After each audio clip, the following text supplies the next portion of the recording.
Fala pessoal, tudo bem? Aqui é Rafael novamente. Vamos dar continuidade a esse grande curso sobre a esperança cristã.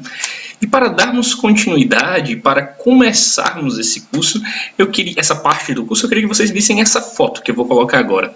Na hora que vocês olhassem para ela, vocês guardassem ela no coração. Porque depois dela, eu volto para explicar e nós damos continuidade à nossa formação, tá bom? Dá uma olhada aí.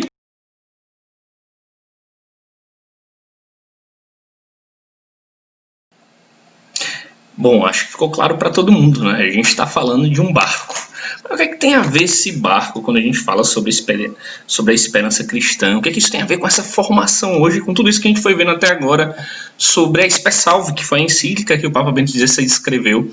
O que é que isso tem a ver, Rafael? Eu queria começar com uma frase de Santo Tomás de Aquino. A frase diz o seguinte: se a meta principal de um capitão fosse conservar seu barco, ele permaneceria no porto para sempre. Repetindo, se a meta principal de um capitão fosse conservar seu barco, ele permaneceria no porto para sempre. O barco, para nós, ele de certa forma representa a nossa vida como um todo. A nossa vida como um todo é uma eterna saída em direção ao porto que a gente ainda vai encontrar lá na frente. E o que São Tomás vai nos falar é que o barco foi feito para navegar.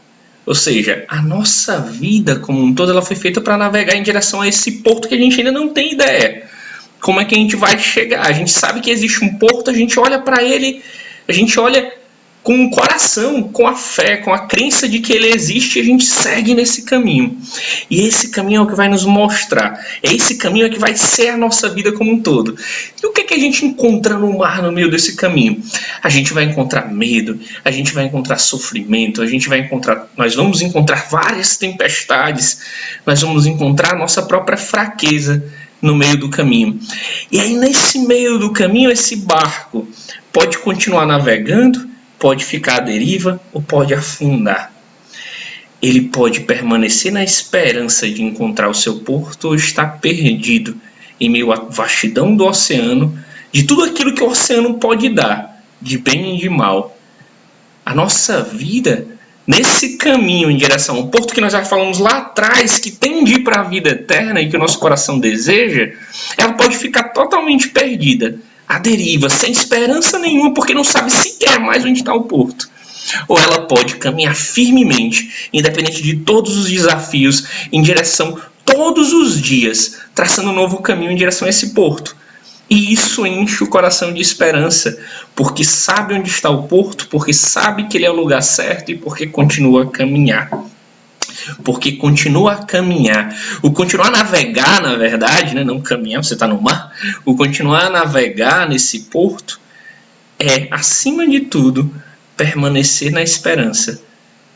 Porque não tem como continuarmos a navegar sem que haja o desejo certo, sem que haja a esperança certa de que podemos ainda chegar no porto. E então, sabendo que saímos para navegar, o grande ponto, o grande questionamento da nossa vida é: continuamos a navegar para o canto certo, para o porto correto, ou estamos à deriva, ou estamos perdidos? No meio desse mar, estar perdido, estar à deriva é perder a esperança. É realinhar para o caminho certo, é reencontrar a esperança. Então, toda a resposta da esperança cristã se baseia em realinhar o navio para o porto certo, o porto do eterno descanso, o porto da eterna paz e da eterna vivência com aquilo para o qual nós fomos feitos. É realinhar o barco, é tudo que nós precisamos fazer.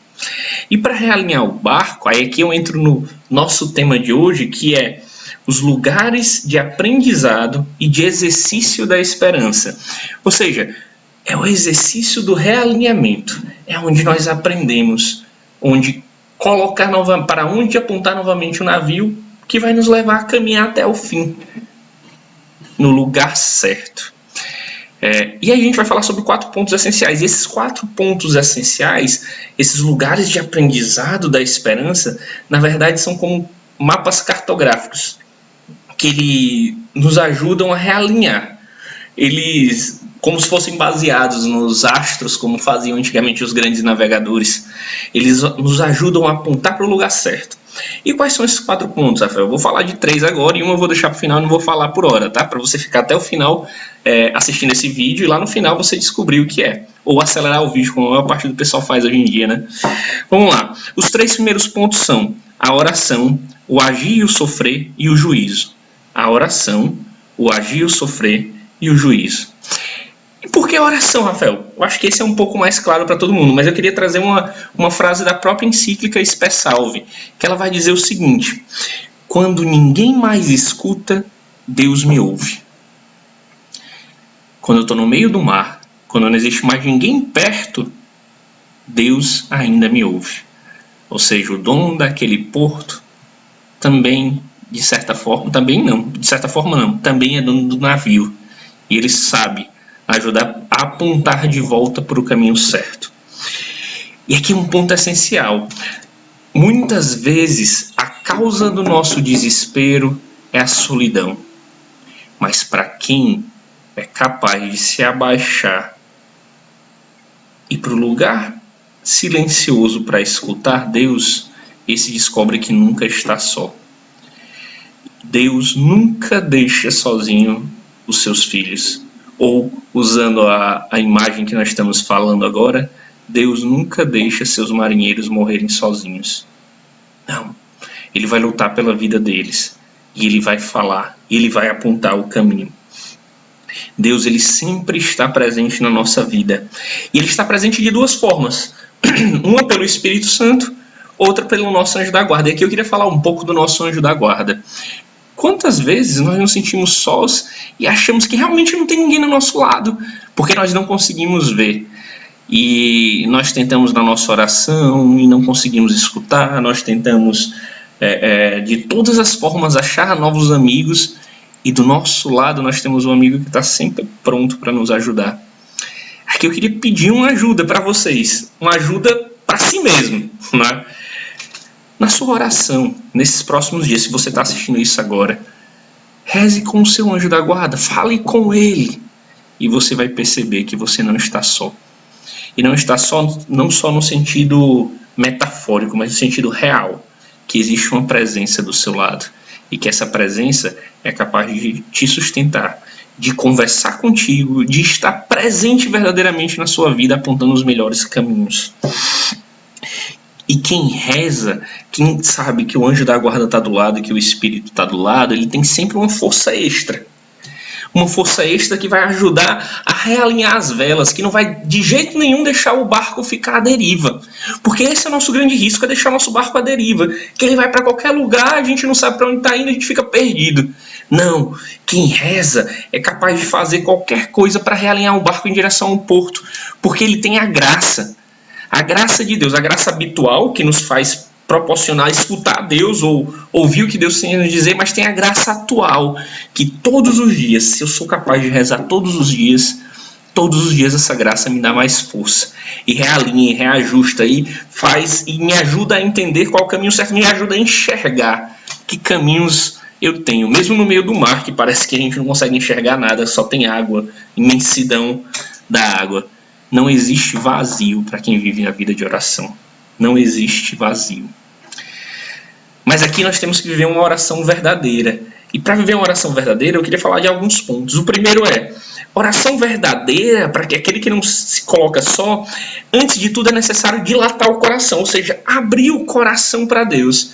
E uma oração verdadeira que abre o coração para Deus, a primeira coisa que ela não faz ela não reza contra o outro, para acusar o outro, para pedir para que Deus faça alguma coisa contra o outro. Não.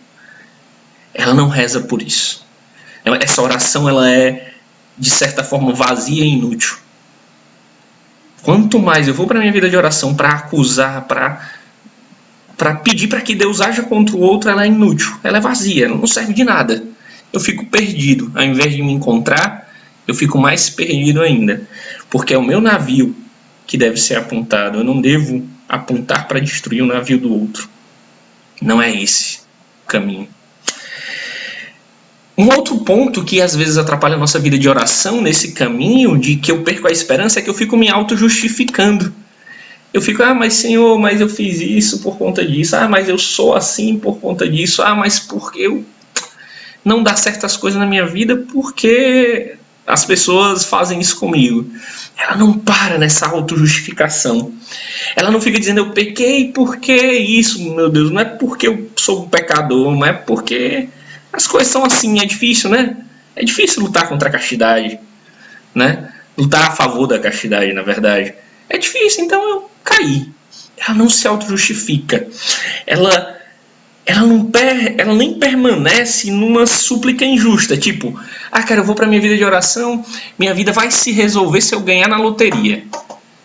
Aí minha esperança está que Deus atenda que eu vá ganhar na Mega Sena. Não, essa oração ela é vazia. Ela não me diz nada, ela não diz nada a Deus e nem aponta para o lugar certo. Ela está apontando para talvez uma das ilhas do meio do caminho que são incapazes de apontar para o porto certo. Você vai só ficar parado lá, fica brigando, Senhor, me leva ali. Não assume as próprias redes. Não assume. A oração verdadeira é uma oração que se baseia na verdade. E uma oração que se baseia na verdade, que expõe a verdade, ela é uma oração corajosa. A oração corajosa me aponta para o lugar certo. Enquanto a oração mentirosa, ela vai me fazer permanecer perdido. Permanecer perdido no mar. Enquanto isso, a oração verdadeira, ela é capaz de dizer, Senhor, eu estou perdido. Eu pequei. Eu não sei qual é o caminho. Eu não sou bom. E aí, quando eu digo isso, Deus é capaz de responder e dizer, o caminho é este, meu filho. E aí, essa oração verdadeira, ela me torna corajoso a ponto de pegar de volta as rédeas, apontar para o caminho certo e continuar a caminhar. Somente essa oração é capaz de apontar para o caminho certo. É dizer a verdade de quem nós somos.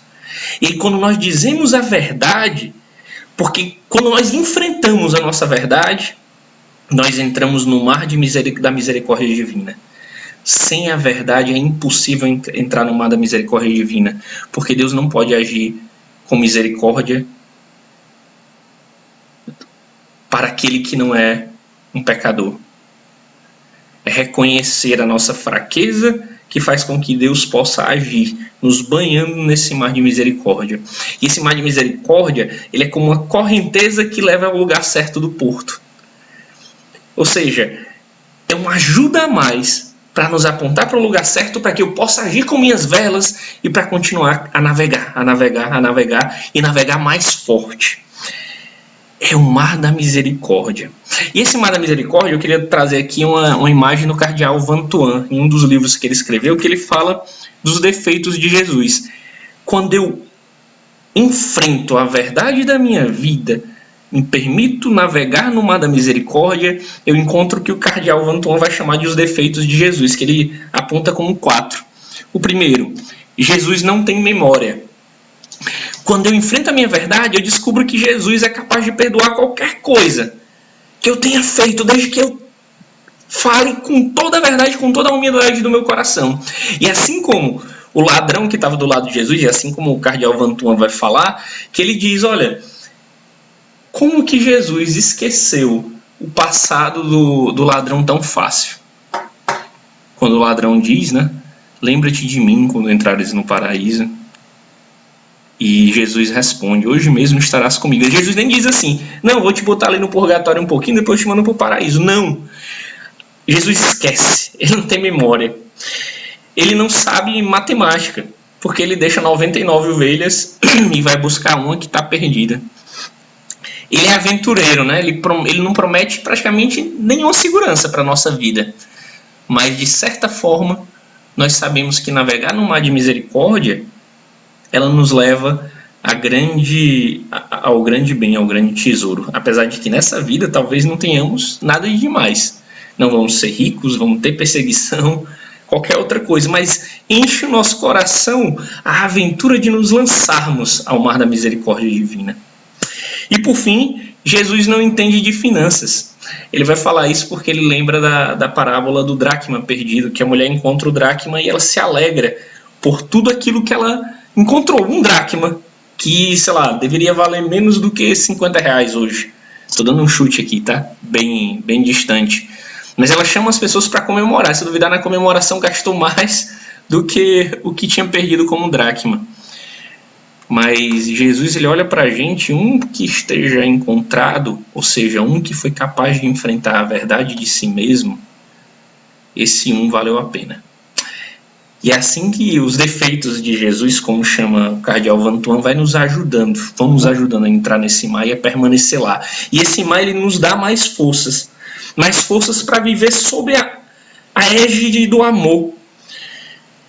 Eu lembro, tem outra frase do cardeal que é muito forte para mim, que ele diz o seguinte, quando ele falava de um outro padre que tinha passado vários anos na prisão da China. Só para quem não conhece o cardeal Vantuan, o cardeal, ele passou numa prisão no Vietnã vários anos da vida dele, sendo praticamente preso numa cela que não tinha acesso a quase nada, e ele conseguiu permanecer firme na esperança, né? Depois, quando saiu, virou cardeal, foi para Roma, mas ele passou vários anos no Vietnã sofrendo pela fé dele.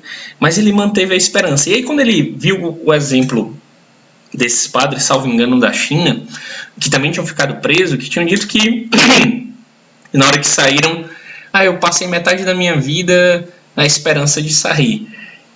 A resposta que veio no coração dele, quando ele foi preso, foi: eu não esperarei. Eu vou viver um momento presente, enchendo-o de amor. Eu não esperarei a saída. Não é ela que vai me fazer feliz, não é sair do meu sofrimento agora que vai me fazer feliz, mas é viver hoje, encher o momento presente de amor. E aqui há uma condição essencial. Como que nós enchemos o momento presente de amor? Pela nossa vida de oração. E aqui eu trago de novo para o cardeal Vantuan, porque tem um ponto que é essencial dentro desse processo, que é: Rafael, mas eu não sei como rezar no meu dia a dia, ou às vezes eu não consigo ouvir Deus e tal. Nos momentos mais difíceis dele, ele mesmo disse para Deus: Senhor, eu não tenho mais forças para rezar, ou para escutar, ou para falar palavras bonitas, mas eu vou entregar tudo o que eu estou sentindo nesta Ave Maria. E a Ave Maria servir para ele como uma oração completa, porque Deus é capaz de escutar no coração dos mais simples, desde que eu coloque tudo no meu coração nas mãos de Deus, ou seja, minha verdade. Que minha verdade toda caiba no Ave Maria. Isso é suficiente. Isso é suficiente. Então vamos para o segundo ponto, pessoal. Agir e sofrer. Queria começar com uma frase da própria Spesalvi. Toda ação séria é esperança em ato. Toda ação séria é esperança em ato. Como assim, Rafael? Quando nós agimos sobre um algo concreto, a gente está transformando a esperança em algo concreto. Ou seja, quando nós estamos com uma dificuldade muito grande, por exemplo, no nosso trabalho, e nós agimos para melhorar aquilo que nós vivemos no nosso trabalho, nós estamos transformando a esperança em um ato concreto. Ou seja, eu estou fazendo aquilo que eu acredito. Quando eu não consigo sequer ter esperança nesse tempo de sair de casa, mas eu me levanto para lavar minha louça, por mais inútil que pareça, mais menor que pareça para algumas pessoas o ato, ele é um ato de esperança, porque é um ato de quem acredita ainda que a vida vale a pena.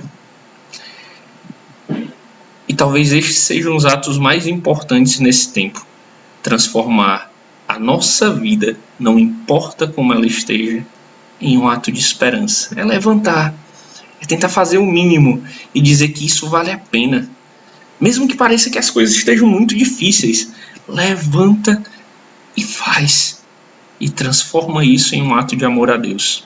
São atos pequenos. É como se pequenos atos fizessem mudar a direção das velas para nos ajustar novamente para o lugar certo. O que nós precisamos são de pequenos atos. Cada pequeno ato vai ajustar a cada vez que o vento mudar, porque o vento muda muitas vezes. Permanecer parado faz com que meu barco saia da rota, mas mexer que seja um pouco é mais do que o suficiente para permanecer a esperança em nossos corações. E falando sobre sofrimento, o sofrimento em si, nós não temos como eliminá-lo da nossa vida. A gente pode até tentar mitigar, lutar contra ele, mas sofrimento ele sempre vai existir. É impossível evitar o sofrimento. É tão engraçado que tantas vezes a nossa vida se limita a simplesmente tentar evitá-lo, mas como é impossível evitá-lo, nós ficamos morrendo de sofrimento em sofrimento, ao invés de tentar viver com ele ou transformá-lo em algo bom. Porque tudo nessa vida pode ser transformado em algo bom. E essa responsabilidade ou essa capacidade de transformá-lo é somente nossa. Ninguém pode transformar o que acontece em nossa vida em algo bom a não ser nós mesmos e Deus. Só nós mesmos e Deus. Tá? E aqui eu queria falar de alguns pontos importantes. Primeiro uma frase, um trecho da Esper Salvina. Não é o evitar o sofrimento, a fuga diante da dor, que cura o homem, mas a capacidade de aceitar a tribulação e nela amadurecer, de encontrar o seu sentido através da união com Cristo, que sofreu com infinito amor. Não é o evitar o sofrimento, a fuga diante da dor que cura o homem. Esse é talvez um dos grandes erros que nós fazemos. Quando vemos a dor, nós queremos fugir. Nós não queremos crescer. Às vezes o que nos dá vontade é... Vou tentar usar a imagem do barco ainda aqui. O barco entrou numa tempestade. Ao invés de que eu simplesmente vá, segure com todas as forças e lute contra a tempestade e aprenda como passar por tempestades na minha vida, eu solto as rédeas. Eu solto as cordas, eu solto o timão e eu deixo o barco ir. Talvez sucumbir às ondas, talvez balançar diante do vento. E isso vai deixando meu coração cada vez menos esperançoso, porque eu me perco totalmente do caminho. Quantas vezes nós fazemos isso na nossa vida? Os momentos difíceis chegam e a primeira coisa que a gente faz é fugir. Um momento difícil chega no trabalho, eu peço as contas e vou para casa. Um momento difícil chega... Ou, um exemplo, deram minhas contas, eu fui demitido nesse momento péssimo que nós estamos passando no nosso mundo. E eu simplesmente abro mão. Acho que eu não tenho mais forças para fazer nada. O que isso faz com a nossa vida? Isso só nos afunda mais no desespero. Mas se eu assumo, se eu aceito fazer o mínimo que seja, continuar acreditando, continuar enviando currículo, continuar acreditando que tudo passa, e que uma hora essa tempestade ela vai passar. E uma hora ela vai passar. Lembro novamente do que disse Santa Teresa: tudo passa. Tudo passa, Deus não muda. A paciência tudo alcança. A paciência tudo alcança. É saber que a tempestade que nós enfrentamos, nós temos já um exemplo de alguém que passou. E que nos deu o barco. E o barco que nós usamos é o mesmo barco que já fez essa viagem milhares de vezes, só que toda vida que ele faz essa viagem, ele faz renovado.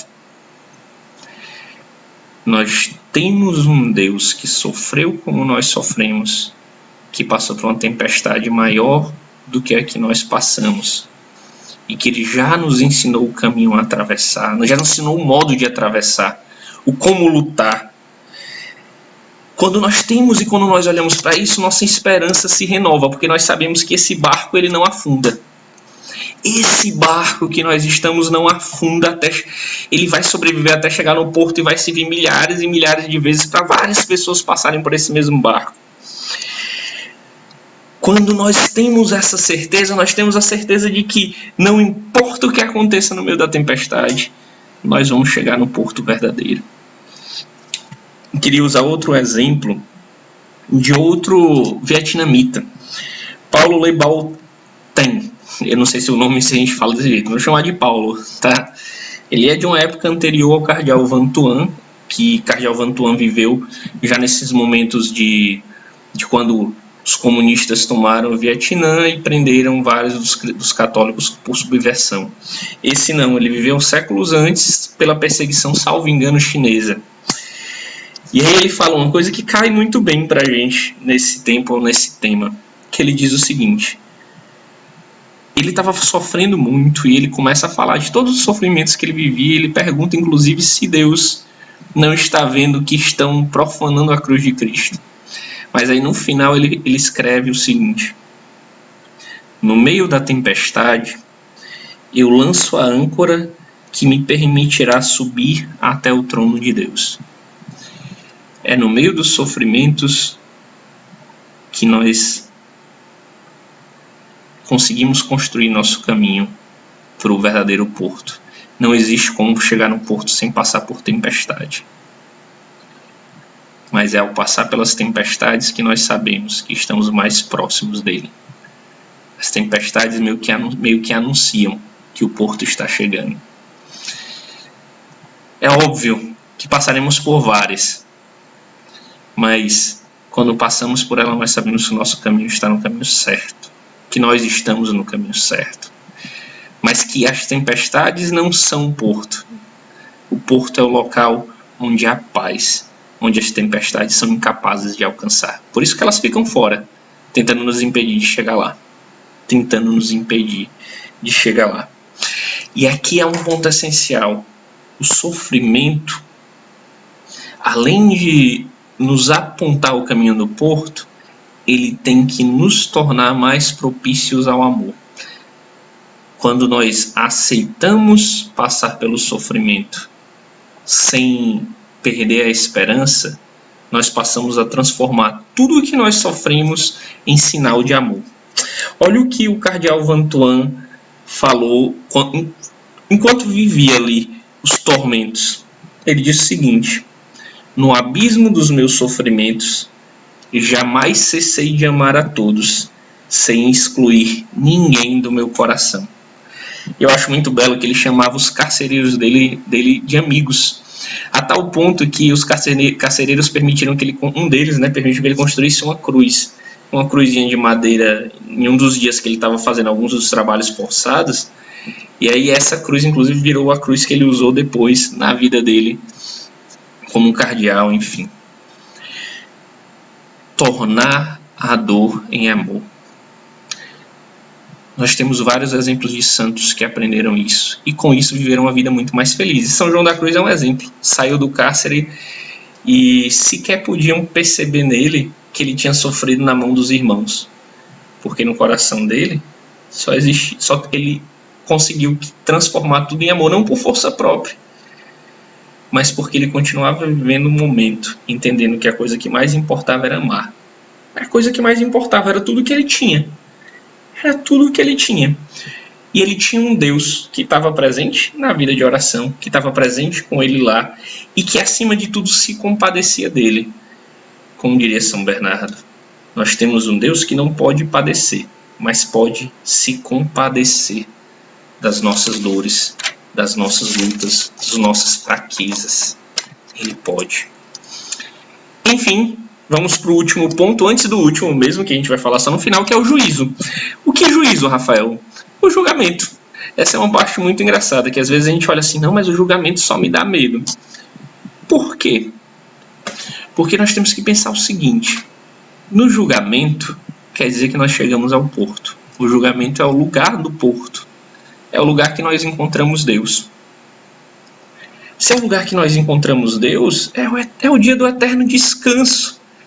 O julgamento final, ele não é desesperador. Ele é a nossa própria esperança. Porque é um lugar onde nós não precisamos mais fazer nada. Onde não há mais caminho. Onde não há mais tempestade. Onde não há mais mar.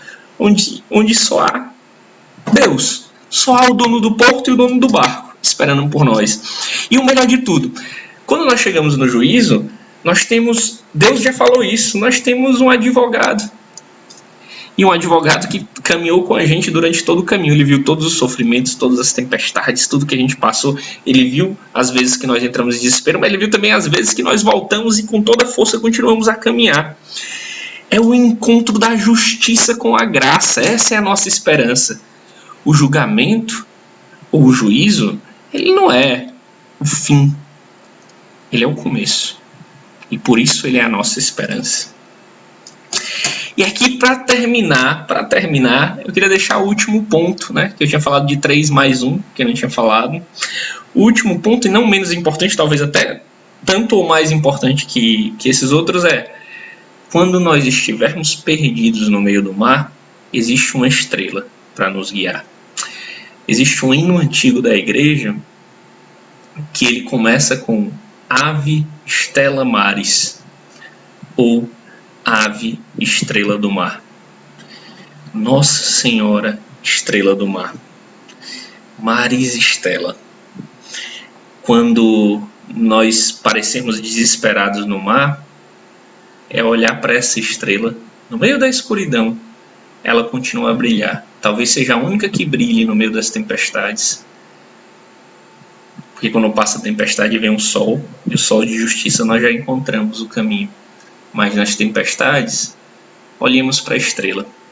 E ao olhar para a estrela, nós sabemos que estaremos caminhando, que estaremos indo no caminho certo, navegando para o caminho certo. Nos mares mais profundos, mais distantes, talvez somente por essa estrela nós consigamos encontrar o caminho. E nela nós encontramos tudo aquilo que nós falamos até agora sobre qual é o caminho de esperança. Nós encontramos a oração verdadeira. Nós encontramos as tempestades superadas, porque ninguém pode dizer que Maria não superou nenhuma tempestade. Pelo contrário, quantas tempestades na vida dela, até ver seu próprio filho morto numa cruz. Nós encontramos a humildade plena, que nem sabe como as coisas serão feitas, mas acredita piamente, firmemente, que Deus ainda tem o melhor. Nós encontramos o sim verdadeiro, que não tem medo de se abandonar no barco, no caminho rumo a Deus, rumo ao Pai. E nós encontramos a ação que se torna a esperança, porque em tudo que Deus pediu, Maria fez. E cada vez que ela fazia, o seu coração se enchia de esperança, a esperança verdadeira de que Deus tinha o melhor para ela, para a vida dela, para a vocação dela, para o amor, que Deus tinha o amor que ela tanto buscava. Mantenhamos os nossos olhos firmes na Stella Maris, na Maris Stella, e nós saberemos seguir no caminho com esperança até o fim. Ave Maris Stellas, brilhai sobre nós e guiai-nos no nosso caminho. Repitamos: Ave Maris Stellas, brilhai sobre nós e guiai-nos no nosso caminho. Louvado seja nosso Senhor Jesus Cristo, para sempre seja louvado.